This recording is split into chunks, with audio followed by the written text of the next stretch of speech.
Today, we're going to talk about product liability, which follows from strict liability and negligence. So let's get started here.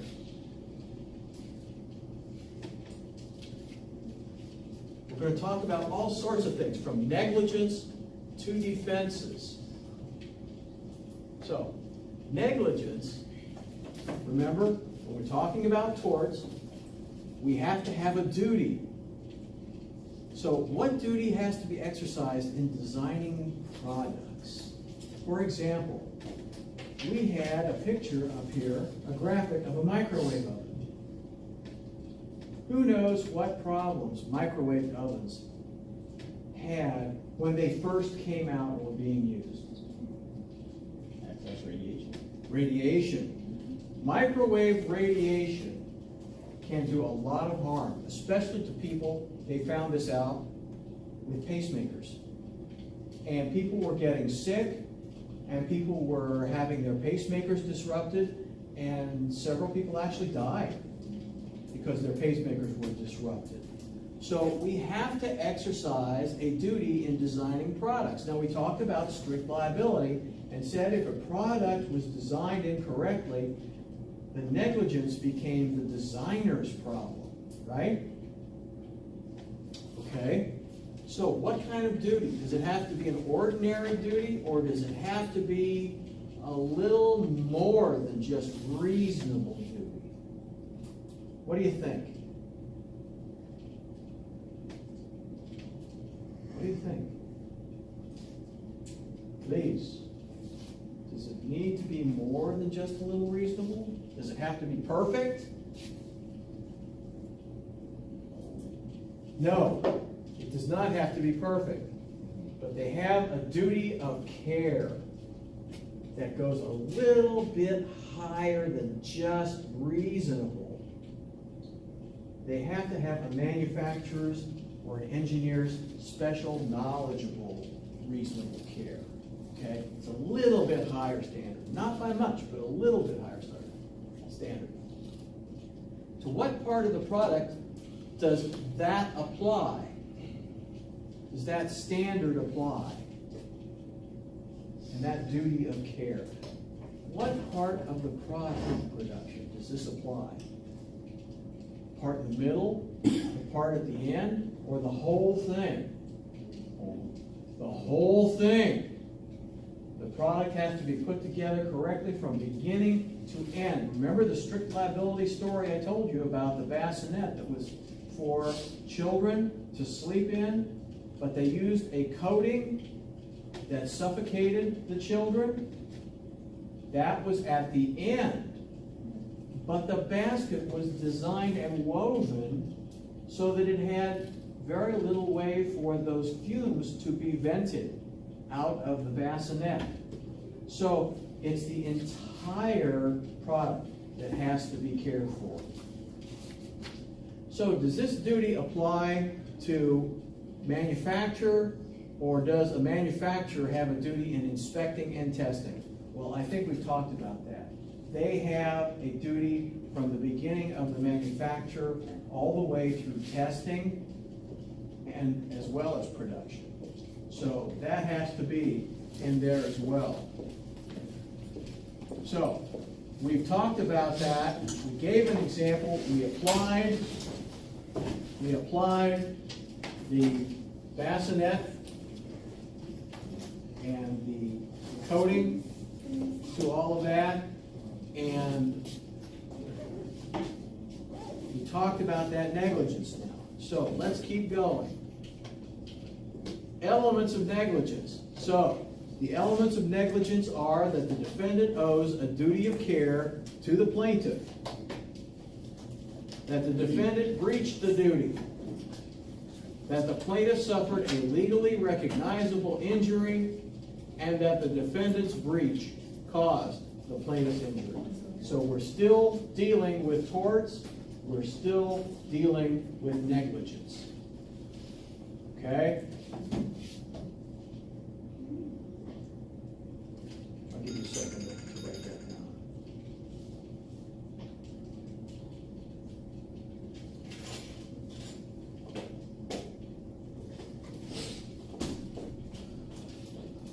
We have a thing in product liability called privity of contract. Now, when we talk about contracts, which is going to be week after next, privity of contracts means that there are two parties or groups of parties who are in privity. That means the contract goes between the buyer and the seller, or the manufacturer and the seller. There are groups of people who are in privity. That means they are recipients of the benefits of the contract. They are involved with the contract directly, and that can be transferred to third parties, say third parties who are gifted those items, say for a birthday or an anniversary or Christmas or something like that. But privity of contract is defined strictly as the relationship or connection that exists between two or more contracting parties. So if you and I have a contract, the only people in this room that are involved in that contract would be you and me. Okay? That's the same with any contract. That is, you sell a product, I buy that product, and the seller is the contractor, the buyer is the contractee. Okay? Some theories of liability for defective products. We have negligence. A plaintiff has to show certain things when they say that a product is defective. They have to show that the defendant or manufacturer owed a duty of care to the plaintiff. So, if I go in to buy an exercise machine, they have to show that that exercise machine will be safe for me to use. It will carry my body weight. It will allow me to exercise without breaking and hurting me, and that sort of thing. So they have to express to me in their sale that they know they owe a duty of care to me. The defendant then would breach the duty of care by supplying a defective product. The exercise machine, when I got on and started to use it, immediately broke, and the weights from that exercise machine fell on top of me. That was a breach of duty of care because the product was defective. It allowed the parts of the machine to come off and fall on me. The defendant's breach of duty caused the plaintiff's injury. So that product that was sold by that store or that online presence caused my injury directly. Parts had to come off the machine and fall on me. It couldn't have been something indirect, such as the parts came off, fell on the floor, put a hole in the floor, and I fell through. No, it just doesn't work that way. It has to be direct injury by that particular product. Okay? And then I have to suffer an actual injury. I have to be physically hurt. And I have to be able to prove that I am physically hurt by that product. Who can sue? Well, any foreseeable plaintiff. Now, we talked about foreseeability before. So anyone who is a foreseeable plaintiff, say someone who has bought that machine and it has broken, and we can foresee that they could be injured by the way it was starting to break, could they sue to get their money back from that product? Yes, because it is foreseeable. They bought it. It's the same one. It's foreseeable. Who can be liable? any commercial supplier in the distribution chain. This starts all the way back with the manufacturer, goes to anyone who is in the middle, who buys them from the manufacturer and then sells them to the retailer. I can sue the manufacturer, I can sue the middleman, I can sue the retailer. Or, if I want to be more complete and make sure that I have a viable lawsuit, I will join all three of them in the lawsuit and let the court throw out the ones that aren't responsible. Some defenses that we have available for product liability include assumption of the risk. We've talked about assumption of the risk before. What was that?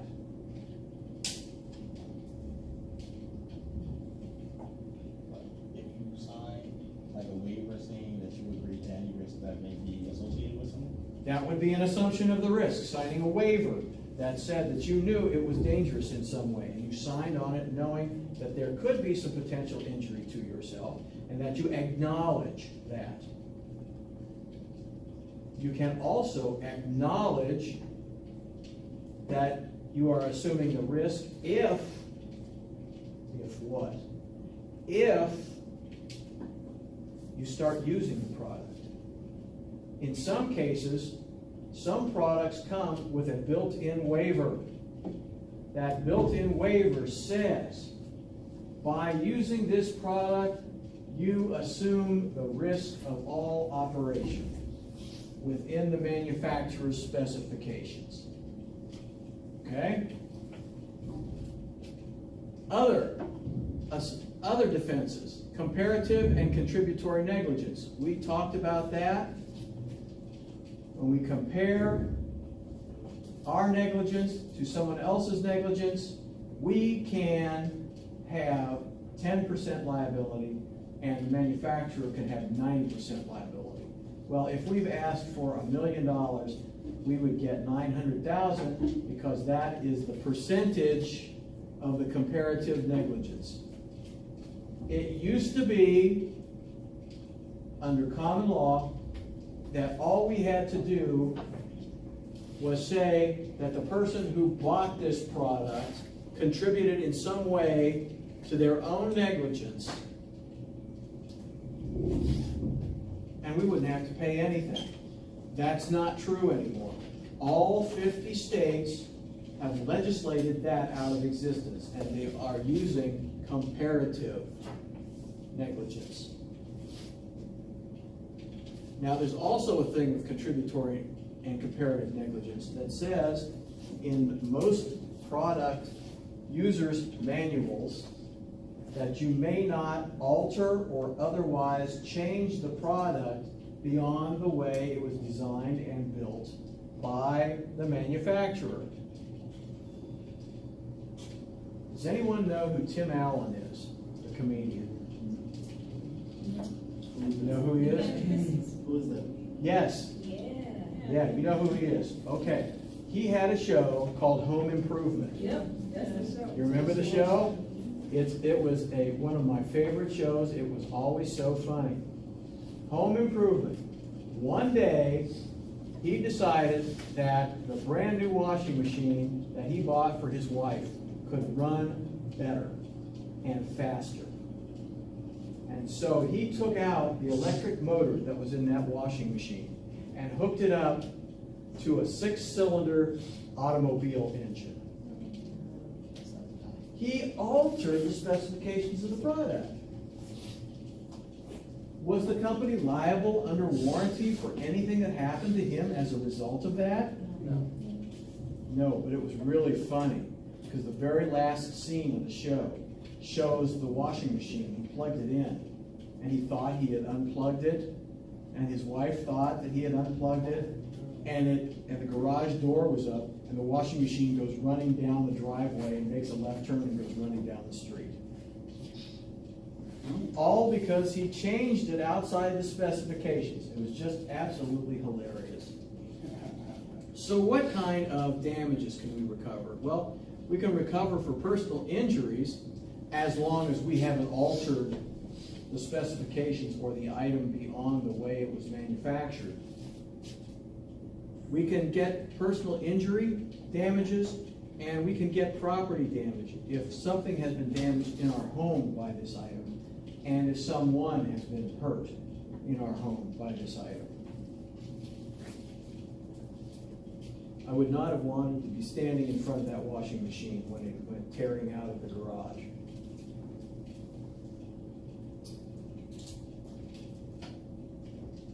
All right. So, we also invoke strict liability when we talk about products. We have to show, first of all, that the product was defective when it was sold. In other words, that bassinet, all those bassinets have a coating which is poisonous to children. So anyone who bought that same bassinet was risking their child's life. It was defective because it was sold that way. The product was so defective that it was unreasonably dangerous. Can anybody deny that that bassinet was not unreasonably dangerous? I don't think so. See, the chemistry of that compound that they used in the coating was something we call a competitive inhibitor. And when someone breathes in something that is a competitive inhibitor, it adheres to the red blood cells instead of oxygen in the lungs. So oxygen is not going throughout the body, and the body dies. There is one that we all use on a daily basis that no one really thinks about very much, and that's gasoline. Why they tell you never to fill your car while you're standing right over the fill nozzle. That is because you can breathe in the gasoline vapors. It will adhere to the blood in your lungs, and you get dizzy, can pass out, and could die from that. So the product has to be so defective that it's unreasonably dangerous. But then again, assumption of the risk comes into that. The product caused the plaintiff's injury. If Tim Allen had been run over by that washing machine that he altered when he put that 6-cylinder engine into that washing machine, was the product so defective it was unreasonably dangerous? It is now. Can he be held liable for that? Yeah, comparatively, it's his fault, right? That product caused the plaintiff's injury. If he was standing in front of it and it threw him off and knocked him down and he was injured by it, was the product the one that was responsible for his injury? I've never been knocked over by a washing machine, but he was, because he altered it unreasonably. If he had not, it would not have injured him. So the product does have to cause the plaintiff's injury, and it has to be in such a state where it had not been altered by the individual. It has to be in the same state it was when it was created by the manufacturer. So, who can sue under product liability theories? Well, anybody that gets hurt. Anybody that gets hurt. So, for example, if I'm out mowing my grass and I run over a stick and the stick splinters and shoots a splinter out the bottom of the lawnmower and goes across the street and hurts my neighbor, can they sue because my lawnmower injured them? What do you think? They can sue me, but they can also sue the manufacturer of the lawnmower, because most lawnmowers are designed so that they will reasonably operate so that they're not kicking out things like that. They have, if you look at the deck of the lawnmower, it's curved down so that it goes down only within a couple inches of the ground, or maybe even an inch of the ground. So yes, if it is going to shoot out what we call a shiver, that's what we call a piece of wood that's pointed, it's a big splinter, that's called a shiver. Then anyone that's harmed by that shiver could be part of the lawsuit. And they can sue both me and the manufacturer of the lawnmower, believing it to be a dangerous object. You ever heard the term shiver me timbers? Pirate term, right? That's where it came from cannonballs splintering the wood on ships and people getting injured by the splinters. They call them shivers. So some defenses that are available. Again, assumption of the risk, product misuse. There we are. Am I using that lawnmower in a way that is likely to cause injury to someone? In other words, did I not get out and pick up all the sticks and stones and toys and things in my yard so that they would not be cut up and blown across the street and hurt someone? That would be product misuse. Did I forget to put the shield on the side? Because lawnmowers, mulching lawnmowers come with shields, or they come with bags on the back. Well, if you use the shield on the side, you don't have to use the bag, and it mulches up the grass and it just fertilizes the grass again. Damages recoverable will be personal injury and property damage again. So let's talk about warranties. Product warranties. Product warranties are guarantees or binding promises regarding a product. Product liability and warranties. Let's say there is a warranty on that product that says that it is suitable for the use to which you wish to put it. So if I am going to have an exercise machine, it is suitable for me to exercise. It is not suitable for abuse. Remember that. But if it falls apart and injures me, who can sue? I can. Privity is required, and the injured party has to be me, a member of my family, or a guest that I am allowing to use that product. Who is liable? Any seller, anyone in the chain of sales. The defenses available are assumption of the risk, product misuse, and disclaimer. And disclaimer is what Zach was talking about when he said you can sign a disclaimer that says that you will not sue for anything that goes wrong with that particular product. Damages recoverable will be economic damages only, and that means we have to be able to prove them. We have to be able to show the fact that the exercise machine was damaged, we needed replaced, that we were hurt, that we had doctor's bills, that we were damaged, our family was damaged, or our guest was damaged. Okay? We have several different kinds of warranties. The first is the express warranty.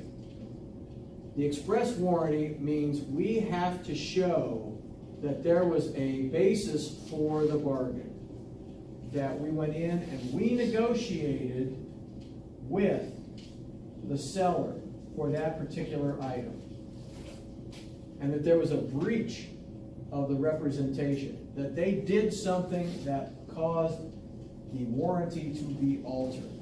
Now, there are two kinds of warranties here, common law warranties. That it's good for the purpose intended, and that it will perform under normal operating environments. If they breach the representation of either of those, then we have a basis for suing under express warranty. The implied warranty of merchantability, that is, goods are fit for the purpose for which they're sold and used. That is the implied warranty of merchantability. The implied warranty of fitness for the purpose. The customer purchased the product for a specific special purpose. The customer communicates special purpose to the seller sells the customer the item, with the customer relying upon that seller's expertise to select the product that's right for their customer and for their particular use. Okay, so that is implied warranty of fitness for a particular purpose. Misrepresentation. We talked about fraudulent misrepresentation in torts to a user or consumer results in injury, can serve as a basis for liability. If you exceed the product restrictions knowingly or recklessly, or were there none? If the salesperson tells you that you can go in and ride a certain bicycle, for example, I ride a 24-inch wheeled mountain bike. That's the right size for me to ride because my legs are shorter, okay? My wife is taller than I am and has much longer legs. She rides a 28-inch wheeled bicycle. And when we go out riding, I have to pedal twice as hard as she does to get the same distance because she's gone. Those big wheels, those long legs of hers. So, if I go in and they tell me that I should have a 32-inch wheel instead of a 24-inch wheel, and I take it out and I say, well, you represented to me that I should use that size wheel, but I'm injured because I'm using the wrong size wheel. Did I exceed the product restrictions? Yes. Did I do it knowingly? No. Why? Because I was told recklessly by the salesperson that I should use that size bicycle, but he was trying to get rid of all those bicycles so they could bring in new stock. Okay? So that would be fraudulent misrepresentation. On the other hand, if someone has a product and says, this is a great product, I really like it, I use it myself, it's really good in my home, my entire family uses it, but doesn't give you any promises and doesn't tell you anything. That is called huffing. It's their personal opinion. There's difference between fraud and misrepresentation, which is a reckless thing to do, and puffing, which is somebody just giving people their own opinion. All right? Any questions on the difference there? Okay. So here we have strict liability again, and I use the lawnmower. Strict liability doesn't depend on privity of contract, so we don't have to have a contract for the sale of that lawnmower. The injured party or a third-party beneficiary who's injured across the street because that piece of wood was shot across the street doesn't have to prove there was a failure to exercise due care, just that the lawnmower did it under those circumstances. Now, they'll sue me, but they can also sue the manufacturer under strict liability. Okay? All courts extend the strict liability of manufacturers and other sellers to injured bystanders, like my neighbor across the street. The strict liability doctrine also has been expanded to include suppliers of component parts.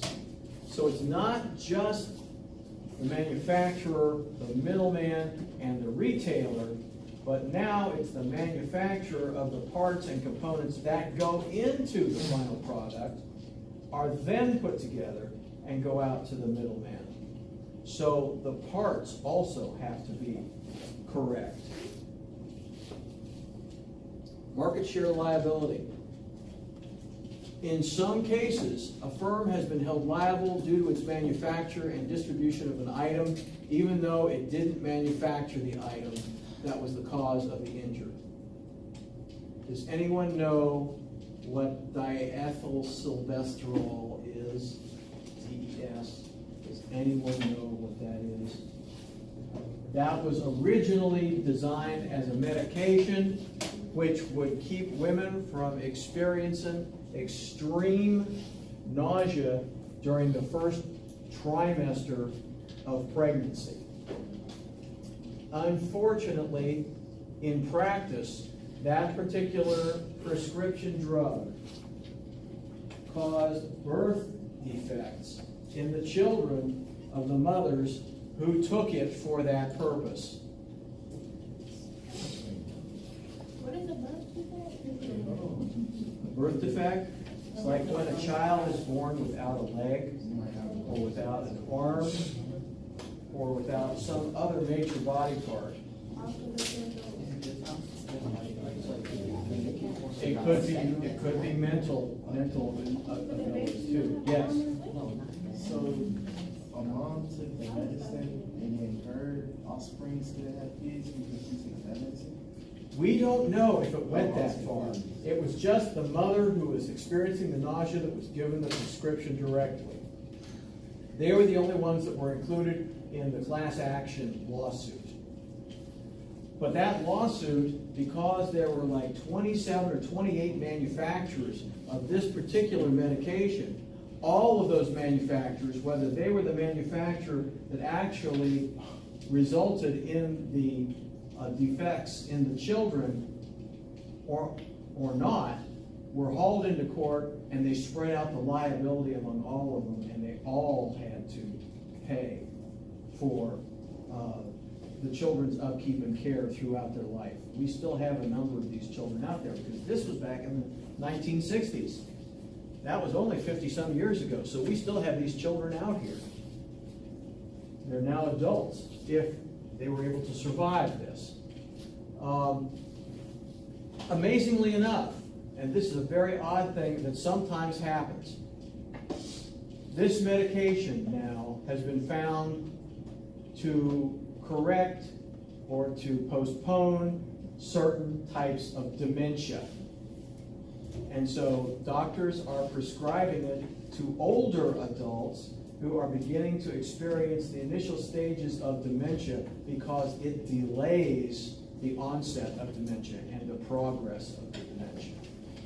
That's always been a very unusual thing. And other medications have that same effect.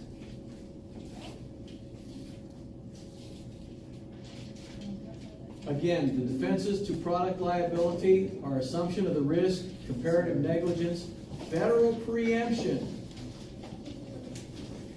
Unusually, federal preemption can occur where the federal government has given an okay to a product, or to a building that's being used, or to a component, and someone is injured. Then the U.S. Constitution precludes and preempts any injury to them. Statutes of limitation and repose. Even when someone is injured over a period of time, they only have, say in Kentucky or in Tennessee, 2 years to sue. If those 2 years go by, the statute of limitations is what we call toll. And tolling the statute of limitations means that whoever is responsible for that injury no longer can be sued for that injury. But they wouldn't be considered responsible at all. They lose responsibility. They don't lose responsibility. We always know they're responsible, but they just don't have the consequences of the responsibility. Okay? Some of the statutes of limitations are as short as a year. Some are as long as 15 years. It just depends on what the product is and what's going on. Okay? All right. We're done for the night. For real? You're lying. Oh, yeah. Paul.